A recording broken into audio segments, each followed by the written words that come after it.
Calm Radio presents A Guide to Health by Mahatma Gandhi, narrated by Russell Binns, produced by Calm Radio. A Guide to Health by Mahatma Gandhi. Translator's Note. In these days, when the name of Mahatma Gandhi is identified with the momentous question of non-cooperation, it may come with a shock of surprise to most readers to be told that he is something of an authority on matters of health and disease as well. Very few of us perhaps are aware that he is the author of quite an original little health book in Gujarati. Those who think of him as a dreamy idealist or an unpractical visionary with his head always in the clouds will certainly be undeceived when they read this book replete from cover to cover with practical observations on the most practical questions of health. His views are, of course, radically different from the ordinary views that find expression in the pages of such books. In many cases, indeed, his doctrines must be pronounced revolutionary, and will doubtless be regarded by a certain class of readers as wholly impractical. Even the most revolutionary of his doctrines, however, are based not on the shifting quicksands of mere theory, but on the solid foundation of deep study, backed up by personal experience of nearly 30 years. He himself recognizes that many of his views will hardly be accepted by the ordinary reader, but he has felt himself impelled by a stern sense of duty to give publicity to his convictions formed after so much of study and experience. Some at least, however, of those who read his book cannot help being profoundly influenced by it. Such, at any rate, has been the case with me, and I have ventured to translate the book into English in the hope that others may also be benefited likewise. I should perhaps explain that I am not a student of Gujarati, the language of the original.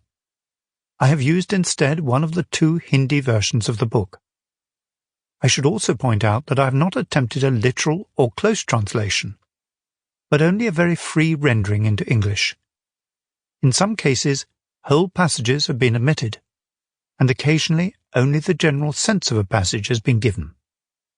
It is hoped, however, that in no single instance has there been a misinterpretation of the original words.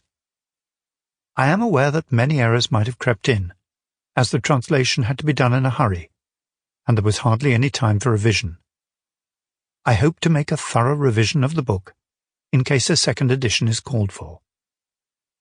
A. Rama Iyer, National College, Trichinopoly, July 1921. Introduction. For more than 20 years past, I have been paying special attention to the question of health. While in England, I had to make my own arrangements for food and drink, and I can't say, therefore, that my experience is quite reliable. I have arrived at certain definite conclusions from that experience, and I now set them down for the benefit of my readers. As the familiar saying goes, prevention is better than cure. It is far easier and safer to prevent illness by the observance of the laws of health than to set about curing the illness which has been brought on by our own ignorance and carelessness. Hence it is the duty of all thoughtful men to understand aright the laws of health, and the object of the following pages is to give an account of these laws.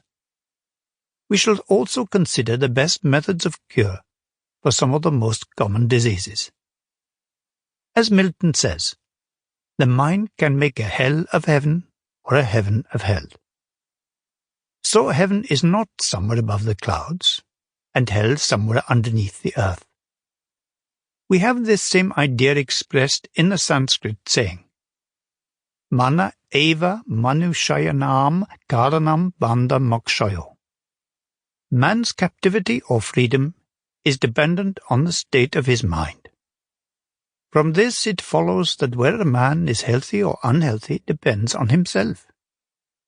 Illness is the result, not only of our actions, but also of our thoughts.